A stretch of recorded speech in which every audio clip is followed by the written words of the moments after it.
story begins in a military jail where some soldiers are locked up in prison because of their boring and careless duties. And today they are bringing in another prisoner who is a general. This news quickly spreads all over the prison, and all the prisoners feel excited about it. One of these prisoners is Yates, who was once in the army and now works among the prisoners as a bookie, meaning he runs small gambling activities. Soon this news reaches the prison commander, Winter. He becomes very happy, and it becomes a matter of pride for him, because for any jail officer, it is a matter of honor to welcome such a high officer of the U.S. Army. Soon General Eugen is brought into the prison, where all the prisoners gather near the gate to see him. Actually, General Eugen has been given a 10-year sentence because he sent the U.S. Army on a mission in Burundi, which was against the orders of the president. As a result of this mission, 8 American soldiers lost their lives. The guards tie General Eugen's hands and take him inside the prison. There they collect all his belongings and give him a prison uniform. Then a guard comes and takes him to the prison commander's office. On the other side, we see Winter, who is an old fan of General Eugene. He wants General Eugene to sign one of the books from his war collection. When Winter brings the book to Eugene,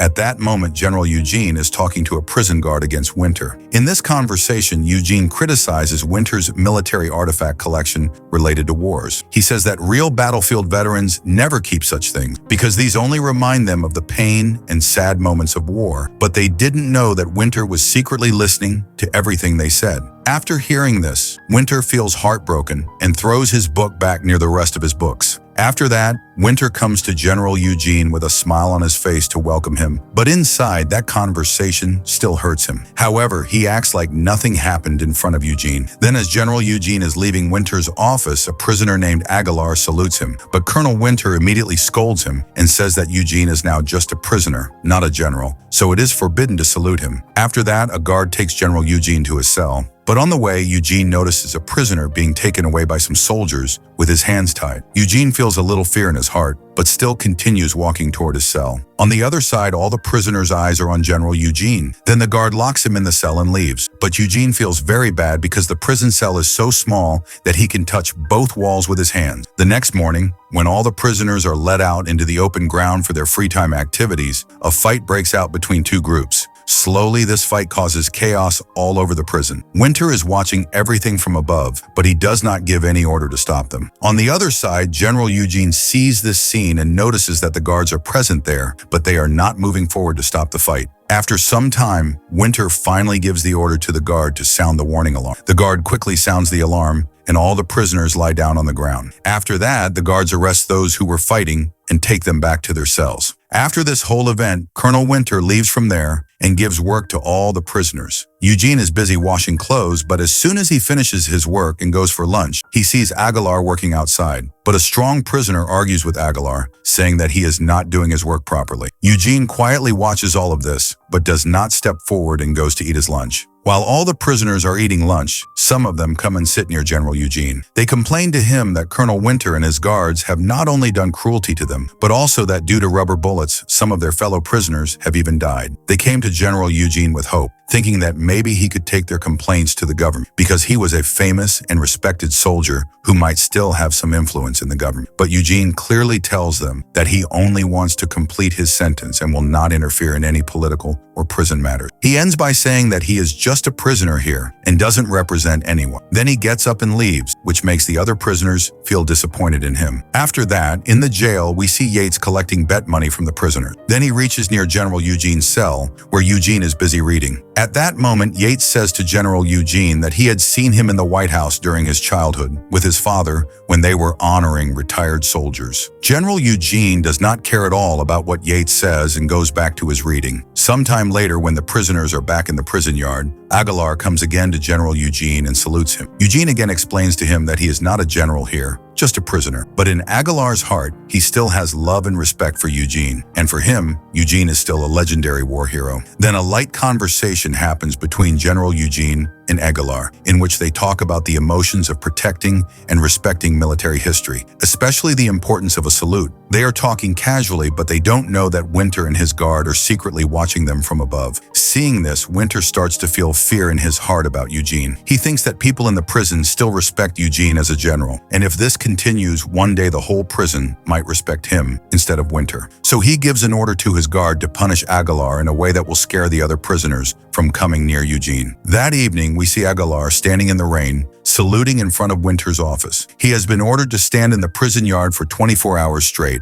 A lot of time passes, and Aguilar is still standing in the cold rain. Then General Eugene sees him and goes to him, saying that he shouldn't be doing all this, and tries to take him with him. But just then, Winter's guard runs over and stops Aguilar, saying his time is still not over. Aguilar then goes back and stands in the same place again. Then General Eugene angrily walks back toward him, but this time the guard tells Eugene to leave. When General Eugene refuses to leave, some more guards arrive and start beating him. At that moment, the warning horn sounds and Winter also arrives there. Winter gets angry at General Eugene and says that he knows Eugene has been a leader before, and it is hard for him to accept that people no longer follow him. But he must understand that he is now in jail, and Winter will not allow any kind of breaking of prison discipline. Even after being beaten, General Eugene did not lose courage. He faced Winter and reminded him that even prisoners have some rights, and it's important to take care of those rights inside the prison. But Winter immediately responded to him. He said that prisoners must follow the jail's rules and regulations with open eyes. One of those rules is that they must not interfere in the work of the guards. Winter's first feeling for General Eugene, which was once respect, had now turned into hatred, especially after Eugene had criticized his war collection. Before leaving, Winter tells his guard to punish General Eugene too, so that he also remembers the laws of the prison. After that, the guard comes to General Eugene and says that,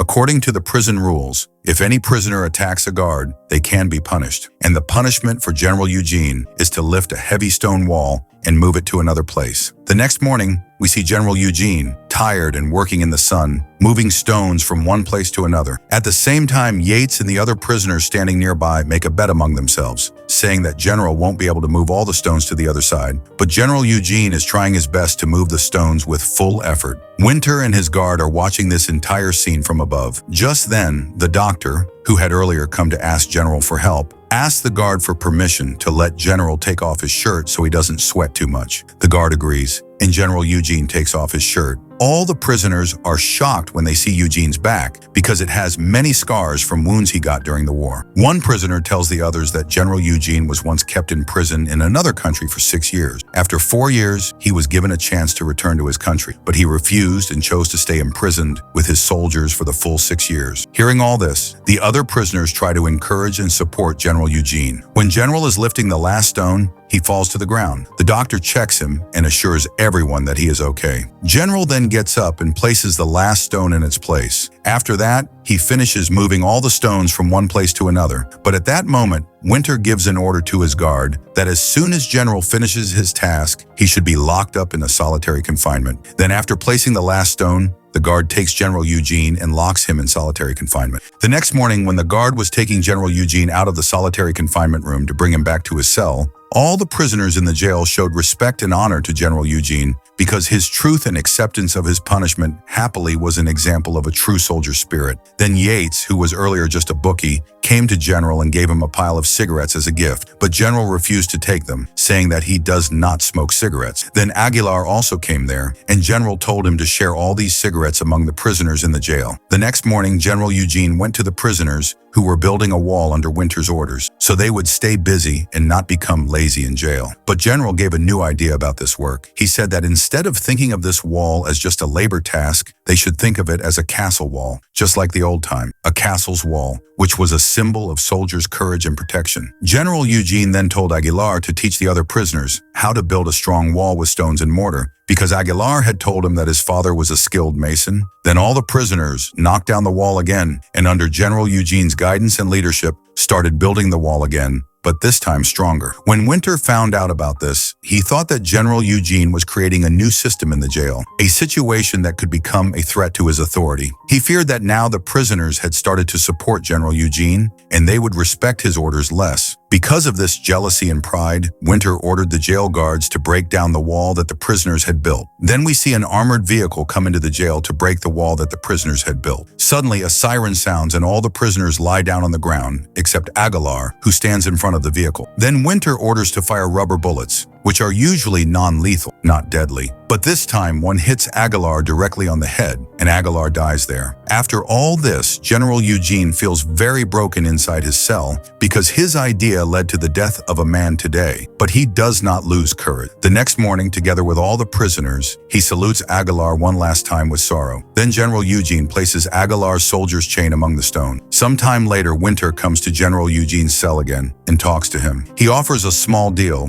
that General Eugene should not tell anyone about Aguilar's murder. But General Eugene rejects this offer and tells Winter that all the prisoners demand his resignation because he misused his power and used unnecessary violence. Then Winter calls General Wheeler and says that General Eugene has gone crazy, but Wheeler tells him not to say that because General Eugene was his first captain, and he says he will speak to General Eugene himself. Then Wheeler goes to meet General Eugene and tells him that he is getting General Eugene out of jail on medical grounds, but General Eugene refuses and says that a proper investigation should be done into Aguilar's murder. Wheeler then says that if he wants something to happen against Winter, he must provide solid proof of Winter's wrong action so that official action can be taken. On the other side, Winter receives a letter which says that Eugene is going to kidnap General Wheeler. As soon as Winter reads the letter, he prepares his guards to save General Wheeler. The guards catch General Wheeler and separate him from Eugene. Outside, a water tank comes and sprays water on the prisoners to keep them away. But later it is found out that it was all a lie. There was no such plan. General Wheeler gets angry at Winter and warns him that if he kills anyone else in the jail, he will be removed. He also says that if Winter cannot run the jail properly, General Eugene will be transferred. But Winter claims that he has full control over the jail. Still, Winter does not stay firm on his words. As soon as General Wheeler leaves, Winter writes down the names of prisoners close to General Eugene in a notebook. Then he takes them out of their cells and beats them. But General Eugene only watches and cannot do anything. After this incident, General Eugene, along with some prisoners, prepared a complete plan. Most of them were close to Eugene and loyal to his mission. Their goal was not just to remove Winter from his post as chief warden, but to establish a system of justice and respect throughout the entire prison. General Eugene dreamed of giving prisoners a better, humane life where they would be safe from cruelty and humiliation.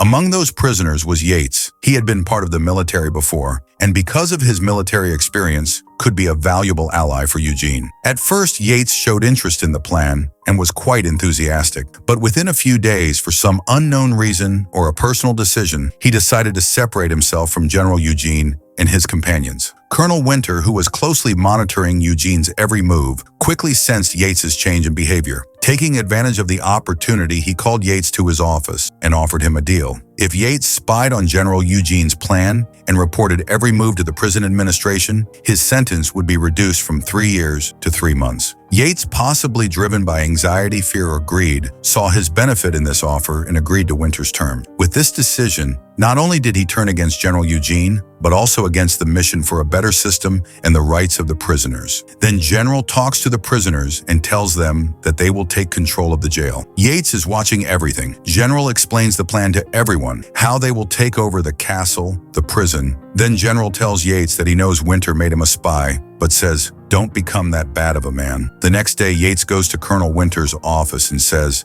"If I'm not released by tomorrow morning, I won't survive. If the prisoners find out that I betrayed their trust and spied for you, they'll kill me." Winter calmly smiles and replies, "You'll be released, but after 1 week. What's the rush?" Hearing this, worry grows in Yates's eyes, and at that same moment, an angry prisoner's voice is heard shouting from outside the office. He's yelling at someone, "You traitor! You betrayed your own people!" Yates's face turns pale. He quickly turns to Winter and says again, "Give me just 2 days. I'll find out everything about General Eugene's plan and report it to you. But if I don't go back right now, they'll start to suspect me." Winter nods in agreement and gives Yates one more chance, with the condition that in 2 days he must bring useful information. 2 days later, Yates returns to Winter. His tone is fast and urgent, like time is running out. He tells Winter the full situation. They're planning to take over the prison. General Eugene has organized everything. Their first step will be to turn the jail's flag upside down, so all the prisoners know the time has come. Winter rushes to the window to check the flag, but the flag is missing from its place. He angrily looks at Yates and asks, "Where's the flag?" Yates softly replies,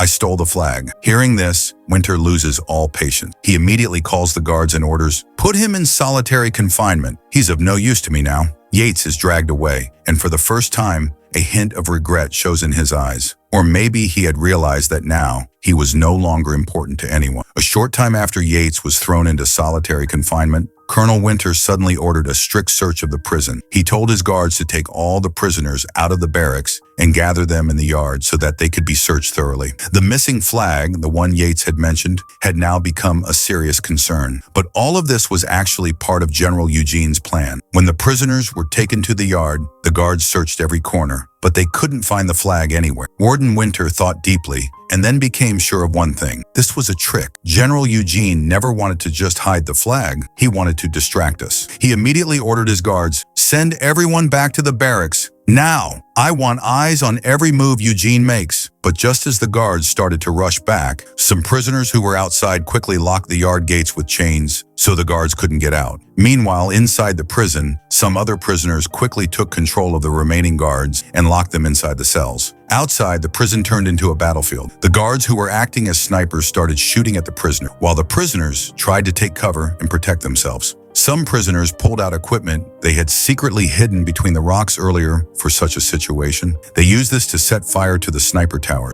Then General Eugene spoke to Winter through the radio and told him that now the command of the prison was in his hands. Hearing this, the prisoners brought out an old hidden catapult. The first stone they launched landed right on Winter's desk and broke it. On that stone, the name Aguilar was written as a message or a warning. After that, the prisoners used an oxygen cylinder, like an explosive, and blew up another observation tower. Everything was happening quickly and in an organized way. Then someone threw a Molotov cocktail onto the warden's desk, setting it on fire and burning everything down. Just as the prisoners were about to burn another tower, a guard spotted them and shot at the object they were throwing, which caused it to explode in their hands, and some prisoners caught on fire. But other prisoners quickly ran to save them. At that moment, a few guards arrived with a water tanker to push the prisoners back, but some prisoners attacked the guards from behind and captured the tanker. The guards were left with no other option, so they started running away from the prison. On the other side, General Wheeler contacts the prison administration and declares that he'll be arriving in 20 minutes with full support forces. Almost immediately, a military helicopter swoops in, firing rubber bullets down at the prisoners in an attempt to regain control. But the inmates are prepared. Acting quickly, a group of them uses a water tank to launch a heavy chain into the air, hooking it onto the helicopter, successfully anchoring it. From the ground,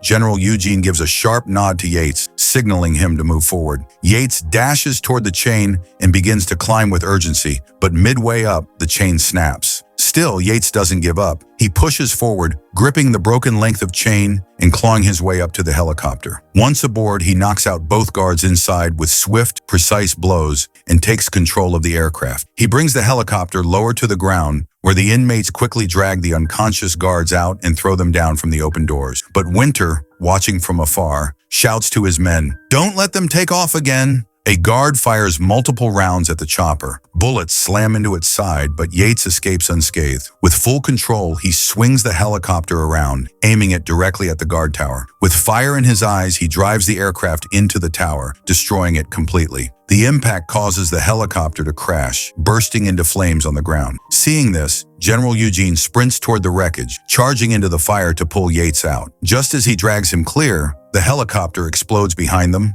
but they survive the blast by seconds. Burned and coughing, Yates pulls out the hidden flag from where it was buried in the rubble and places it in the general's hands. The prisoners, one by one, begin running into the open yard, forming organized lines like soldiers awaiting orders. Just then, Colonel Winter storms out of his office, this time fully armed, with guards surrounding the yard from all sides. Trained rifles point at the inmates. "If the general moves, shoot him," Winter growls coldly. And then the Winter siren is sounded, because of which all the prisoners lie down on the ground except Yates. He does not lie down. Then the general tells him to lie down to save his life, because of which Yates lies down on the ground with the other prisoner. After all this chaos, Winter asks the general for the flag, but the general strictly refuses. After that, the general himself takes the flag and goes to raise it. The warden gets angry and orders the snipers to shoot the general, but the snipers refuse to obey the order. They show their loyalty to the general. When the general raises the flag, the warden fires a shot himself, and the general gets hit by the bullet. But in the very next moment, the captain, who was always loyally guarding with Winter, steps forward and arrests Winter. Winter's rule by force comes to an end. Then we see that the general, even after falling to the ground, is still pulling the flag rope upward. All the prisoners get up and run toward him, but the guards tell them to stay back. Silence spreads everywhere, but both the prisoners and Winter see that the flag was not upside down. It was straight and proper, a symbol of honor and freedom, and right there, the last shot of the film freezes. In the end, we see that the prisoners have built a new wall, a memorial in which the names of Aguilar and General Eugene were were written on stone, and that's where the story ends. If you like my explanation, don't forget to like the video and subscribe to the channel. Your support helps me keep making new videos. See you in the next one. Until then, take care. Bye.